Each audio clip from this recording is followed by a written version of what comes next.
I don't think that you can understand the current situation properly without considering the role that postmodernism plays in this.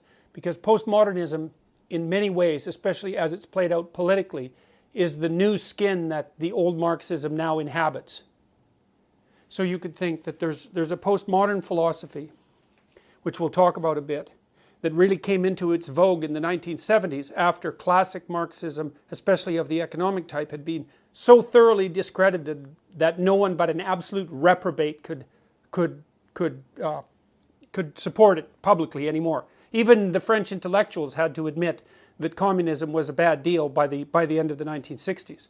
And what happened was that they played a sleight of hand game in some sense and rebranded themselves under the postmodern guise. And that's where identity politics came from. And so, and then that spread like wildfire from France, especially into the US, through Yale University, through the English department there, and then everywhere. And so what happened was, you know, there was this idea that the Marxists had put forth that the natural landscape of economic landscape is a battle. And it's a battle between the proletariat, the working class, and the bourgeois. And that that economic systems were doomed to continue to enslave people and to keep them poor and downtrodden unless there was a radical economic transformation that was predicated on something more like equity policy. And then that was put into place in many, many places, as you no doubt know, throughout the 20th century, with absolutely murderous results. It was the most destructive economic and political doctrine, I think, that has ever been invented by mankind, and that includes National Socialism, because the absolute magnitude of the havoc wreaked by the communist systems exceeded that wreaked by Hitler. And that's, I mean, Hitler didn't have quite as long a time to pull his stunts off quite as effectively, but it was a catastrophic system. And one of the things that's quite interesting is that the full breadth of that catastrophe is not something that students are well taught in our current educational system, which has always made me very suspicious. For example, the students I teach usually know nothing at all about what happened in the Soviet Union under Stalin between, say, Stalin and Lenin between 1919 and 1959. They have no idea that millions, tens of millions of people were killed and far more tortured and brutalized by that particular regime, to say nothing of Mao.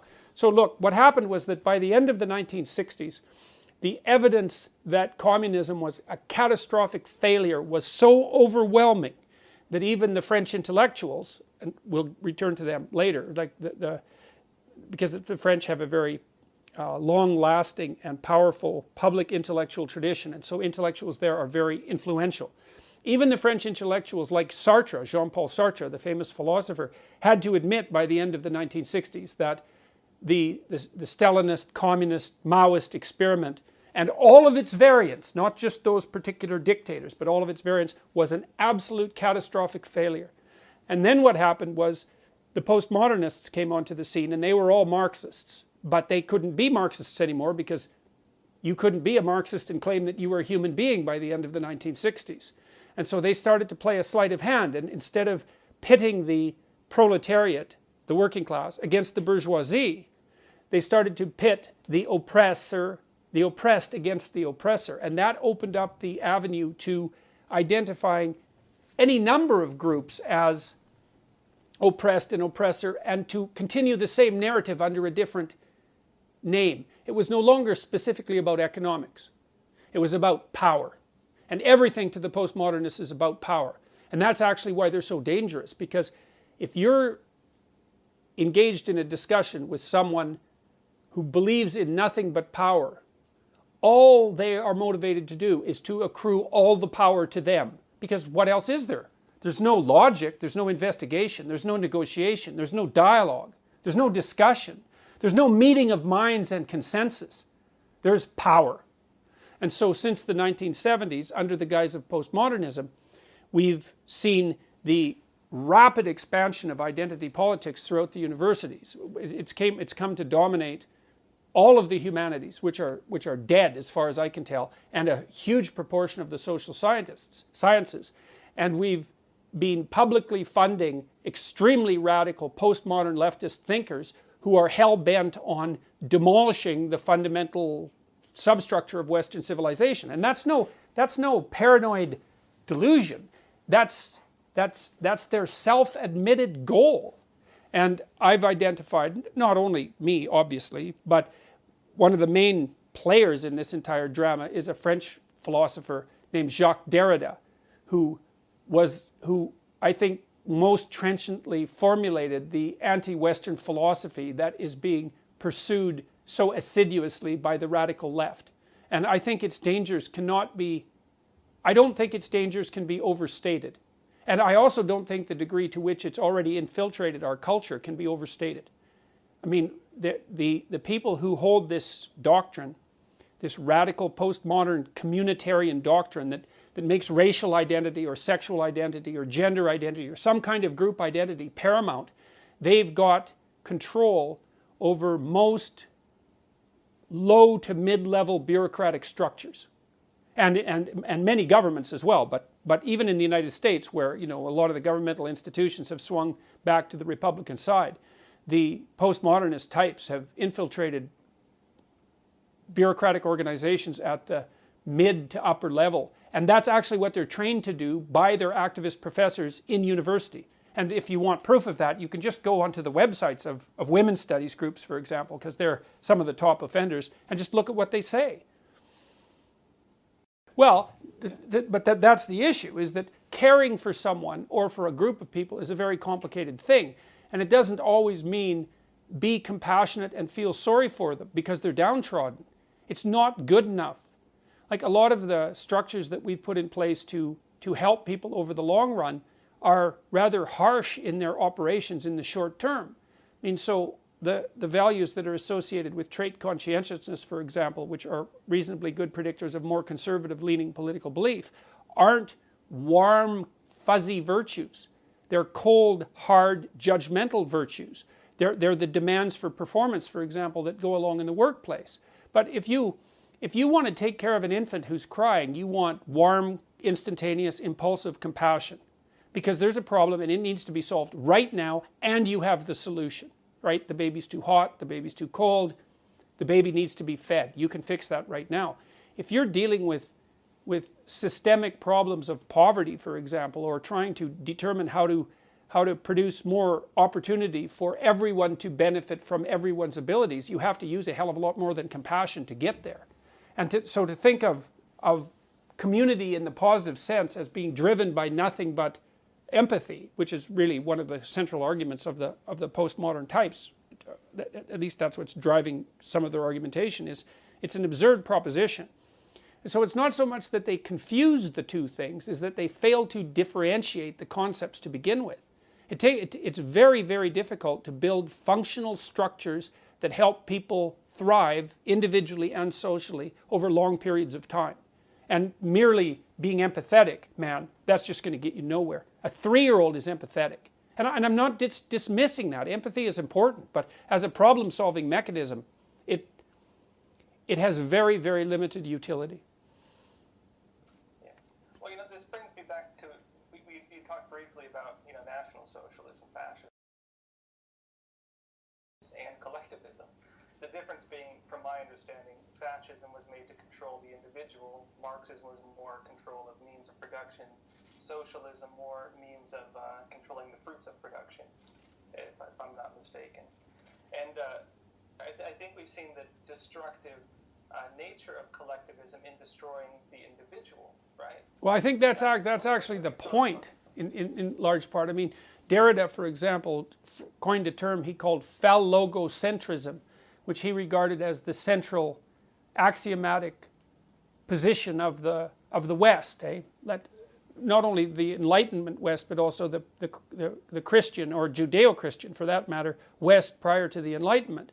Derrida went after the tradition running through Judeo-Christianity, through modernism and the Renaissance and the Enlightenment, and criticized that. And that was the idea that, and he was critical of this, it's the presupposition that culture is first male-dominated, which is a presupposition that I take great exception to because it's a radical oversimplification of the historical story. To the degree that culture was male-dominated, it was only dominated by a very small number of males. Most males were serfs or soldiers or cannon fodder for that matter, or coal miners dreadfully toiling away for their work. Certainly as oppressed as women were in general by the absolute poverty of the conditions. You know, up till 1895, the average person in the Western world lived on $1 a day in today's money. Right, so I mean, you don't have to go back very far in time before you find everyone oppressed, but not by the socio-cultural system, merely by the absolute, insane difficulty of life itself. Well, so Derrida described the West as male-dominated, which I think is something to take serious issue with as a blatant claim. It's not differentiated enough or sophisticated enough, and he also said it was logos-centric. And that partly means logic, but there's a deeper meaning to logos, because logos is also the second person of the Christian Trinity. And Derrida knew that perfectly well. And so his criticism, Derrida was a smart man, make no mistake about it, and lots of the things he said were correct. Like one of the propositions he laid forth was that there is a near infinite number of ways of interpreting any situation or any text, which happens to be technically true. And that's been discovered in all sorts of fields, including artificial intelligence. So the central claim that he begins with is actually true. And it's not surprising that it had such a powerful effect on the humanities, because it's actually an extraordinarily powerful and undermining idea. But he took it much far. He took that idea in directions that I don't think it should have gone in at all. But the logocentric idea is that his criticism of the idea of the logocentric society is a deep criticism of the idea that the individual as a speaking force, as a communicative force, is the appropriate highest value upon which a culture should be built. He took that apart and criticized it. And so that's a deeper criticism, I would say, even than Marx's criticism, which was mostly about unequal power relationships. Derrida went deeper than that. And the postmodernists that occupy the universities are anti-individual right down to the bedrock. And so that's partly why they push collectivism to such a degree. They don't give a damn who you are. They care what your group identity is. And that's that. Okay, so here's the claim. And there's actually people who do this professionally, by the way. They analyze businesses and other organizations by these strategies. And these are often these people, they call themselves diversity consultants, for example. Okay, so here's the claim. Imagine that you take a hierarchy of some sort, like a law firm, a big law firm. Then what you do is you analyze the hierarchical structure of the law firm. Then you break down the representation of the people in the law firm by their identity categories. So how many men, how many women, how many transsexuals. But then you don't stop there, eh? And this is actually part of the technical problem with the approach. You divide them by race. You divide them by ethnicity. You divide them by sexual identity. Okay, so imagine there we've got 6 categories already, 6 or 7 categories. Now, of course, obviously race is further divisible, as is ethnicity, as are such things as attractiveness, right? So there's all sorts of ways of dividing people into groups axiomatically, and there's no self-evident way of determining which of those group divisions should be superordinate. And that's partly how the leftists, the radical leftists, can keep gerrymandering the game, because they can just keep playing games with the group categories. In any case, you take the organization, you take the bottom hierarchy and you say, the bottom rung, and you say, okay, well, is it 50% men and 50% women? And if the answer to that is no, then you make the claim that the reason for that is because of systemic oppression and prejudice. Oppression, prejudice, bigotry, and usually misogyny. Then you make the case that the people who are organizing the organization are bigoted and misogynist, even if it's not consciously, unconsciously, so that's the unconscious bias aspect. Then you put forward a plan that can include quotas, and increasingly will be, to ensure that that hierarchical level is now equal in proportional representation to the population itself. Now, of course, conveniently, you also get to determine which population you're going to compare it to. because that's one of the ways that you get to keep the power when you're doing this. You get to decide which groups people are going to be identified with, even though there's a near infinite number of ways people could be divided into groups, and you get to decide which population you're going to compare it to. So you can keep everybody unstable and off kilter permanently with that sort of approach. Well, then you go into the organization and you make anti-unconscious bias training, for which there is zero for the utility of which there is zero evidence for the utility of that intervention from a scientific perspective. In fact, some of the scientific evidence suggests that if you make unconscious bias training mandatory, you make prejudice worse. And maybe that's because people don't like to be called bigots and misogynists and to be put through retraining in a mandatory way. Okay, so then you do that in analysis at each rung of the organization. Now, you might say, well, why do you do that? Well, the putative reason is equity. Now, equity and equality of opportunity are not the same thing. If you hear someone utter the word equity, either they don't know what they're talking about and they're ignorant beyond they're ignorant in a manner that makes it inappropriate for them to engage in a conversation about it, or they are the enemy of anyone who holds the tenets of individuality dear. Because equity means equality of outcome. And so the real postmodern radicals are using community to mean equity and equity to mean equality of outcome. And so then they get to divide up the groups into whatever groups they feel are the groups that people should be divided into now, and then they get to go make their claims of oppression and misogyny and bigotry and all of that. And one of the huge advantages that accrues to them in doing that, and since it's all about power, is power. And that's the game that's being played out, and that's happening unbelievably quickly. The equity issue is something it's absolutely unbelievable to me how rapidly people have started to talk about equity and to actually think that that's a reasonable goal. Now, the alternative is to let people sort themselves out more or less in a free market manner, allowing for the possibility that there are genuine differences between people in intelligence, temperament, and interest, and the notion that those things differ and that a tremendous amount of that difference is a consequence of underlying biological reality is overwhelming. And the humanities types, the postmodernist types, they know they've lost the scientific battle over this. The whole idea that people are a blank slate and that everyone's equal at birth and that everything that makes people differ is a consequence of socialization, that bloody idea has been dead among anybody who's reasonably educated as a scientist. That's been dead since, I would say, mid-60s. Dead. It's not, no one even talks about it. But among these postmodernist types, man, they don't give a damn for facts. In fact, facts for them are merely whatever the current power hierarchy uses to justify their acquisition of power. The people who are animated by the postmodern ethos are not generally in and of themselves thoroughly possessed postmodern philosophers. First of all, they don't know enough about postmodernism or its underlying Marxism to make that claim.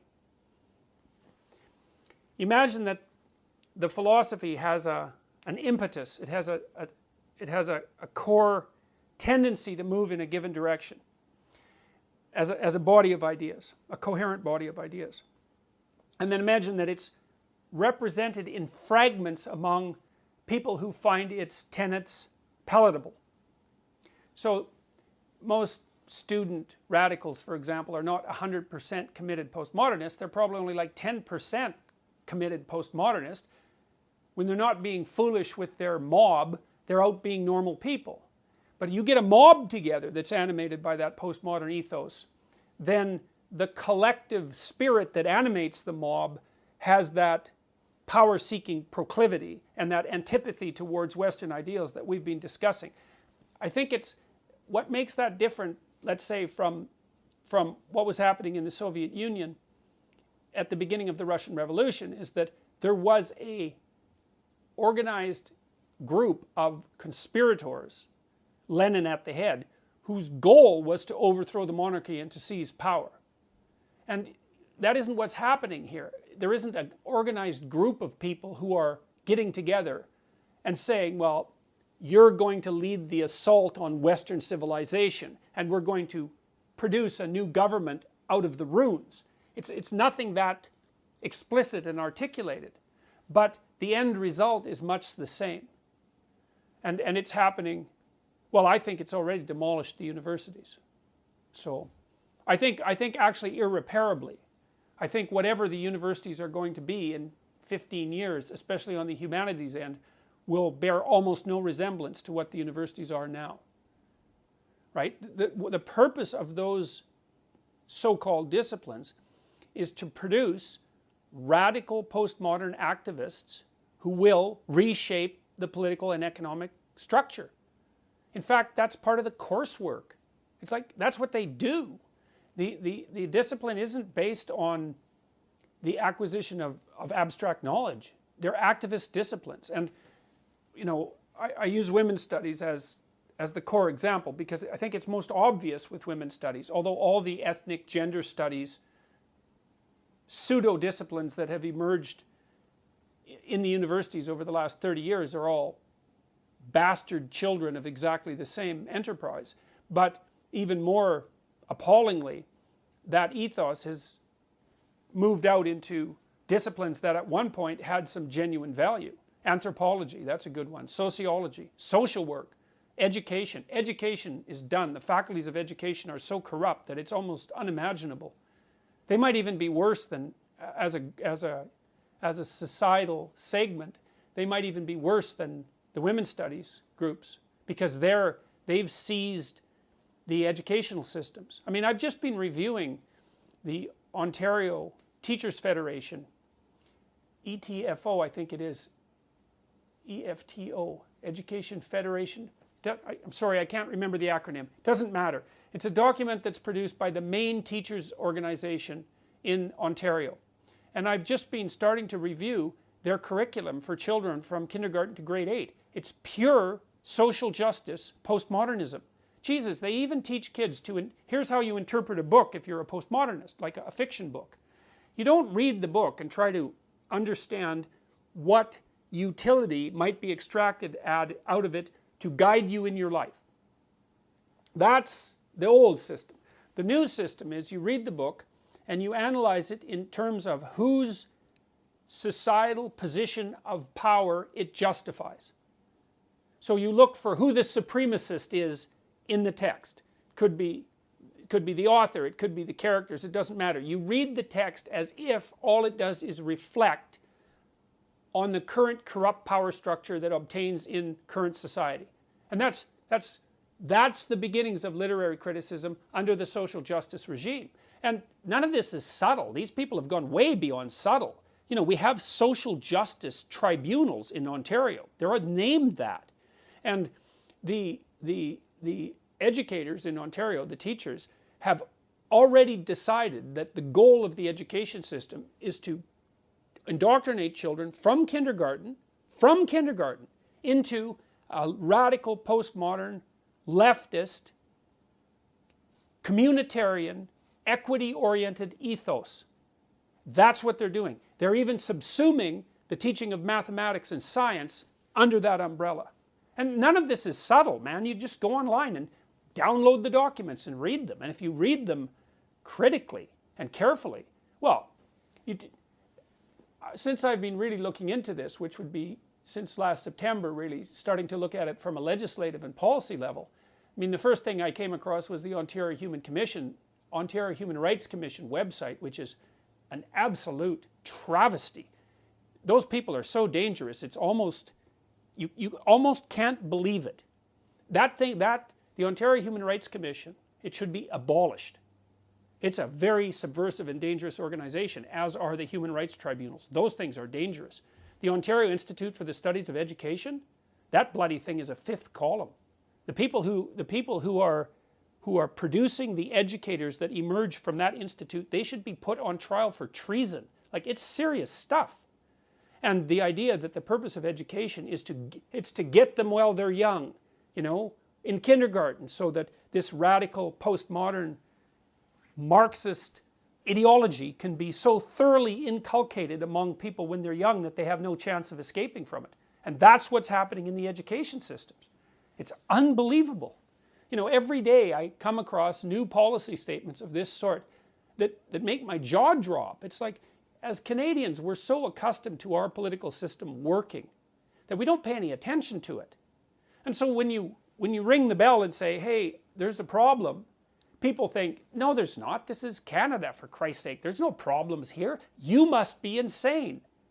Right? And that's the right thing for them to think. Of course, when I started talking about Bill C-16 back in October, the first wave of public response was something like, this professor is like a demagogue who's, exaggerating the danger because of his own problems and for whatever, reputation might accrue to him. And the funny thing about that criticism is that was the right criticism, right? Because when someone stands up in a country that functions and says, hey guys, there's something really rotten going on here, the first thing you should do is assume that that person has gone off the rails. But the problem is that I haven't gone off the rails. That's the problem. The problem is that the problems that I'm pointing to, they're real. Like, look, I talked over the last 2 weeks, 3 weeks, to I would say, you know, if you imagine Canada's top 20 journalists, mostly in print, I talked to 10 of them. They're all terrified of speaking out about such things, say, as cultural appropriation. These are the main journalists in Canada. They're already censoring themselves with regards to what they'll print, and if they don't censor themselves, their editors will. And these aren't low-level people. These are people who have massive reputations, and you'd think that would be sufficient, you'd think, to protect them from being mobbed. But they're terrified. Well, the tolerance issue is interesting, because what tolerance means is, I'm stupid and flawed, and so are you, so I'll make you a deal. You don't harass me too much about my stupidity and flaws, and I'll try to leave you the hell alone too. And that's a pretty good deal for everybody. So that's the tolerance issue, right? We're all flawed, and if we demand too much of one another, in terms of perfection and unity of belief, or even unity of thought, or even coherence of thought, then we're going to end up permanently at each other's throats. So we should just try not to make unnecessary enemies. That's tolerance, and it's a good principle. The diversity issue, the tolerance doesn't mean anything goes. That's not tolerance. That's refusal to take responsibility for mature discrimination. And discrimination has also become a dirty word. It's like there's no difference between discrimination and thinking. They're the same thing. Now you might say, well, what about unfair discrimination? It's like, well, that's a whole different issue. It's like if you have person A and person B and they're both equally qualified for a job, there's something wrong if you let something other than their qualifications determine whether or not they should get the job.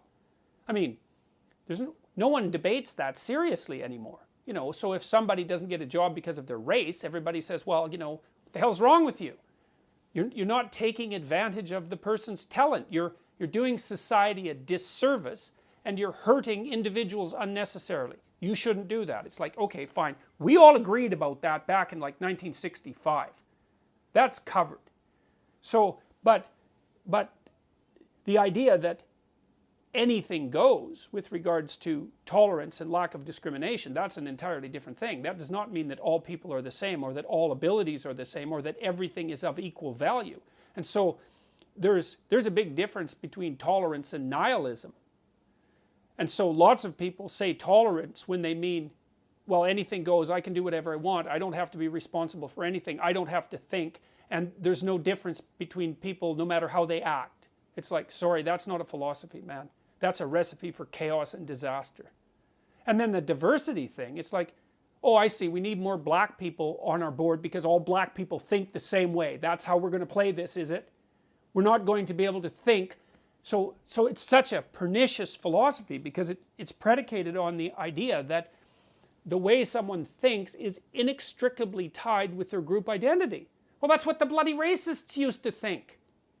You know, well, no, we're not going to invite, let's say, Iranians into our culture because all those Iranians think the same way. Well, I thought that was what racism was. And so the idea that unless you have your bloody board of governors, say, or the middle strata of your organization arranged so that every single group has equitable representation, you don't get a diverse range of opinions. It's so, first of all, that's just technically wrong, because it isn't racial and ethnic and gender diversity that gives you diverse opinions. That's just an idiotic, that's just a, I don't know how you could be, I can't understand how you could be so uninformed historically and technically that that argument would make sense to you. But apart from that, it's clearly, see, the bloody postmodernists, they're always criticizing what they call biological essentialism. So if I say, well, look, you know, on average women have a different set of interests than men, which they do, by the way, and that's not sociocultural. They say, well, that's biological essentialism. That's wrong. But then when it comes to race, they're perfectly willing to say, oh, well, you have to have an equitable representation of all the different races, because otherwise you won't get the proper diversity of opinions. It's like, well, hold on a sec. Is race a biological construct? And you don't get the bloody diverse opinions without them emerging from this underlying biological construct? How is that not biological essentialism? And it's biological essentialism of the worst type. Having said all that, I would also caution people against making the assumption that what the radical postmodernists say they're after has anything to do with what they're actually after. Because they're not after equity. They're not after tolerance. They're not anybody's friend. Not at all. They're power. They're after power. And that's it. And they use all this compassion language, which is like, you just have to scratch the surface of that and you find out how fast that vanishes. They use all this compassion language and I'm on the side of the oppressed, all of that posturing. It does nothing but mask the underlying drive to power. And that's in keeping with their own damn philosophy, because for the postmodernists, there is nothing but power. But there's an idea that emerged in the West, and the idea is that the state is regulated by the ethic of the individual. And so that the individual has intrinsic value, and that value is predicated on the recognition of the individual's capacity to generate order out of chaos. And that's the identity with God that was implanted, so to speak, in human beings at the beginning of time, according to our founding, let's call them mythologies. There's something about that that's right. Now, if we lose that, we're going to suffer for it, man.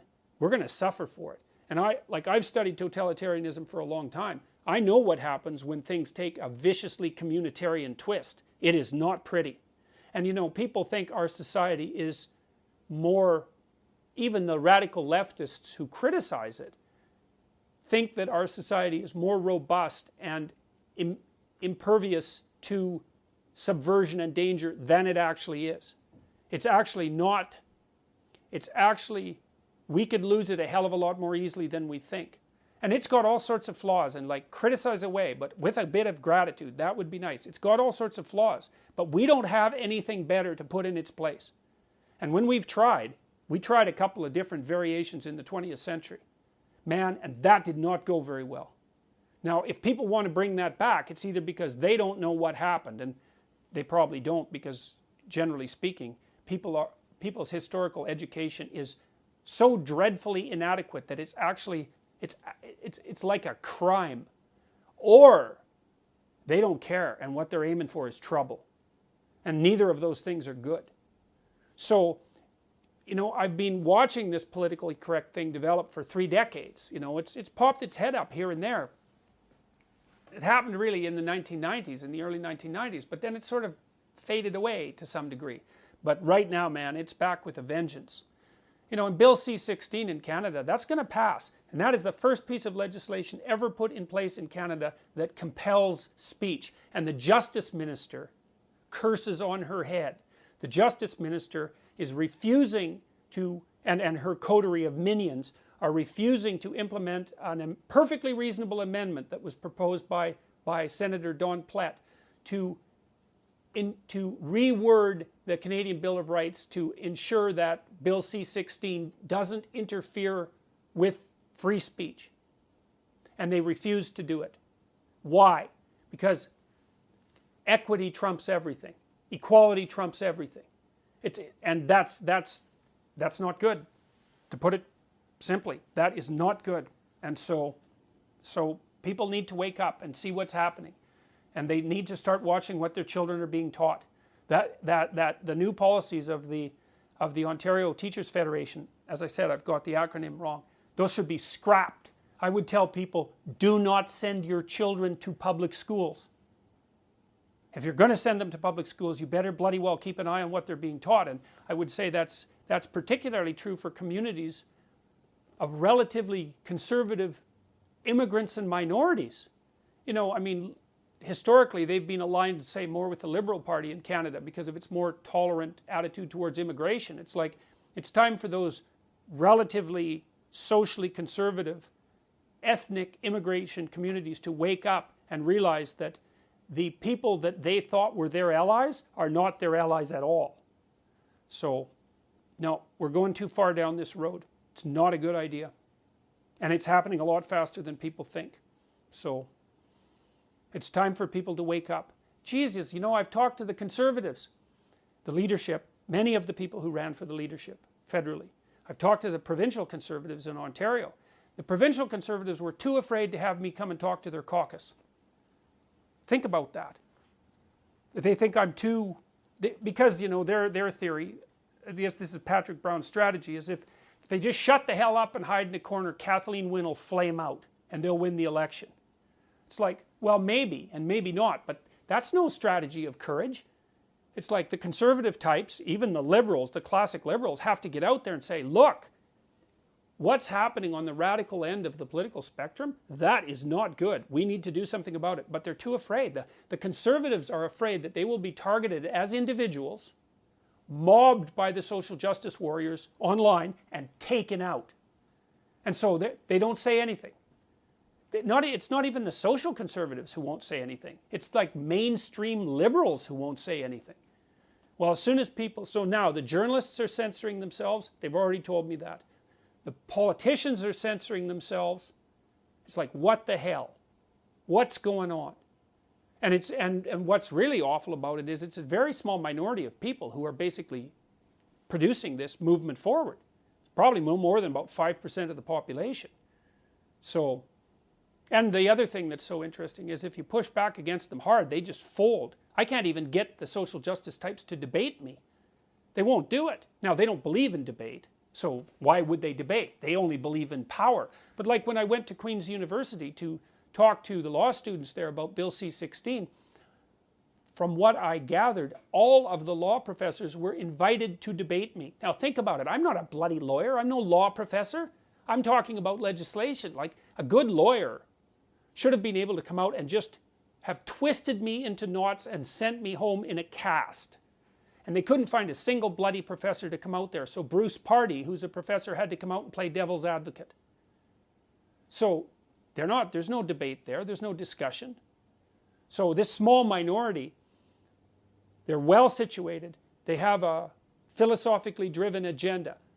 They're motivated personally by resentment and power.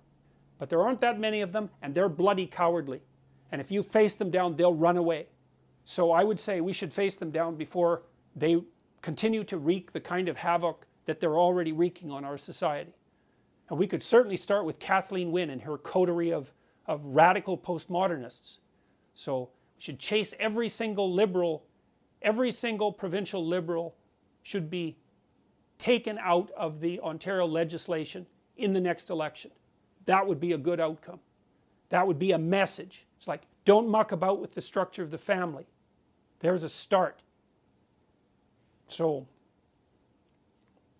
yeah, well. But the thing is, people are afraid. So the conservatives won't come out won't even come out and be conservative. So one of the things I've talked to them about, and I think I talked to 5 of the people who were involved in the leadership convention, was if you guys are afraid to be conservative, you've already lost. You're done. Like you're just playing out an empty game. And that's the policies they're pursuing. Patrick Brown won't come out and, like, what the hell, Kathleen Wynne, she should be hanging on with one finger. If that woman had an ounce of integrity, she would have resigned when her popularity fell below 10%. But she doesn't, and no one will take her on with regards to that. So, it's not good. I can tell you one thing that I've experienced. If you're not happy with the kind of policies that your company is putting in place, or the bureaucracy that you work in, or your government, or any of those things, if you're not happy about it, and you wait, the probability that you'll become more unhappy is extraordinarily high. If you come out and say something early on, you're taking a risk. But if you say something and you don't apologize and you hold your damn position, you can chase them back. That's been my experience. You don't apologize, and you don't soften what you have to say. But as far as I can tell, you've got a choice. You can wait around until things get worse and you're weaker, and you can wait till you're taken out, or you can stand up now and say what you have to say with a reasonable chance of success. That's how it looks to me. A very small proportion of extremely radical people have managed to grip the steering mechanisms of our large-scale social structures. It's like, were we asleep? And the answer is, yeah. That you fall asleep when things are too good for too long. So it's time to wake up, man. It's time to notice that the liberals that we're electing are not liberals. They're not even socialists. They're way the hell to the left of that. And so how did that happen? No one expected that. Oh yeah, that wasn't real communism. Yeah, we've seen a great example of that in Venezuela, where they put everybody on the kind of weight loss plan that's made the average citizen lose 20 pounds. Right? Everyone's starving in Venezuela. It's like, hey, look, another example of what wasn't real communism. So I know what that means. I've thought about that for years. When someone says that wasn't real communism, here's what it means. I am so narcissistic and arrogant, and so convinced of the rightness of my ideology and of my moral purity, that if I was the dictator of a communist state, the utopia would have come in as promised. That's what it means. That wasn't real communism. That's what that means. So when anyone ever says that, you think, oh boy, I've got your number now. I know what you think of yourself. You think that had you been Stalin, that there wouldn't have been so much blood. It's like, you think again. Besides, if you would have been the positive Stalin, let's say, one of the negative Stalins would have come along and killed you real quick. So don't be hypothesizing down that road too quickly. That's what they were, the useful idiots. And Stalin killed all the old guard, all of them. It's like, you guys, you've done your part. All you are now is annoying and threatening. It's like, we'll just line you up and shoot you. Solzhenitsyn has done a perfectly fine job of documenting Lenin and Stalin's essential similarity of character, because people say, oh, well, the road Lenin was on, that actually would have been a good one, but it was perverted by Stalin. It's like, oh no, Stalin was Lenin's slightly more evil twin. And Lenin trained him anyways, because he'd set Stalin out to do all his dirty work, and Stalin learned how to do that real well. So there's no saying, oh yeah, well it was a good idea to begin with and Lenin was on the right track, but then it was a cult of personality. It's like, no, sorry guys, that isn't going to wash.